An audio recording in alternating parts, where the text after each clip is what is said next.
Welcome to அகரம் சமையல். இன்றைக்கி அகரம் சமையலில் ஒரு சூப்பரான ஒரு வெங்காய சட்னி தான் பார்க்க போகிறோம். இது பார்த்திங்கன்னா இட்லி, தோசை இது எல்லாத்துக்குமே ரொம்ப நல்லாயிருக்கும். இப்போ வாங்க இப்போ எப்படி செய்கிறதுன்னு பார்க்கலாம். இப்போ அதுக்கு ஒரு பேனில் 1.5 டேபிள் ஸ்பூன் அளவுக்கு நான் எண்ணெய் சேர்த்துக்கிறேன்.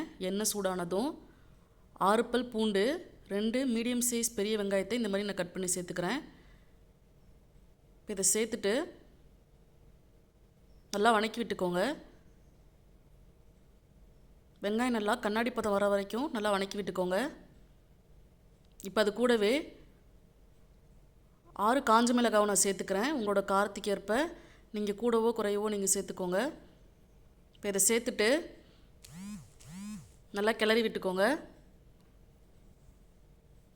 இப்போ பாருங்கள், ஓரளவுக்கு நல்லா வணங்கிருச்சு. இப்போ தேவையான அளவுக்கு உப்பு சேர்த்துக்கலாம். நான் 1/4 டீஸ்பூன் அளவுக்கு நான் கல் உப்பு சேர்த்துக்கிறேன். இப்போ அது கூடவே 10 புதினா இலை, 1 கொத்து மல்லி, 1 கொத்து கருவேப்பிலை நான் சேர்த்துக்கிறேன். இதை சேர்த்துட்டு நல்லா கிளறி விட்டுக்கோங்க.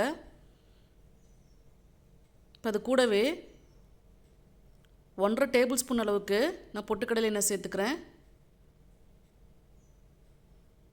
இப்போ அது கூடவே ஒரு சின்ன நெல்லிக்காய் அளவுக்கு புளி எடுத்து இந்த மாதிரி நான் பிச்சு சேர்த்துக்கிறேன்.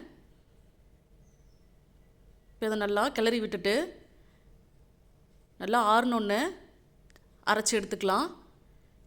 இப்போ இதுக்கு ஒரு தாளிப்பு கொடுக்க போகிறோம். ஒரு கடாயில் 1.5 டேபிள் ஸ்பூன் அளவுக்கு நான் எண்ணெய் சேர்த்துக்கிறேன். எண்ணெய் சூடானதும் கடுகு உளுந்து 1/4 டீஸ்பூன் சேர்த்துக்கிறேன். கடுகு பொரிஞ்சதும் 1 காஞ்ச மிளகாய், 2 கொத்து கருவேப்பிலை நான் சேர்த்துக்கிறேன். இப்போ அது கூடவே அரைச்சி எடுத்து வச்சுருக்க அந்த சட்னி நான் சேர்த்துக்கிறேன். இப்போ அந்த மிக்ஸி ஜாரில் இருக்கக்கூடிய தண்ணி சேர்த்துட்டு கலக்கி நான் சேர்த்துக்கிறேன். உங்களோட தேவைக்கேற்ப நீங்கள் தண்ணி சேர்த்துக்கலாம். இப்போ இதை நல்லா கிளறி விட்டுக்கோங்க. இது பார்த்திங்கன்னா இட்லி, தோசைக்கு இதுக்கு எல்லாத்துக்குமே ரொம்ப நல்லாயிருக்கும். அவ்வளோதான், நம்மளோட சுவையான வெங்காய சட்னி ரெடி ஆயிடுச்சு. நீங்களும் வீட்டில் கண்டிப்பாக ட்ரை பண்ணி பாருங்கள். ட்ரை பண்ணி பார்த்துட்டு கமெண்ட்டில் எப்படி இருக்குன்னு சொல்லுங்கள். மீண்டும் நெக்ஸ்ட் வீடியோவில் சந்திக்கலாம். பை. ட்ரை பண்ணி பாருங்க. டேஸ்டா இருக்கும். இருக்கு. லைக் பண்ணுங்க, ஷேர் பண்ணுங்க, பெல் பட்டன் கிளிக் பண்ணுங்க.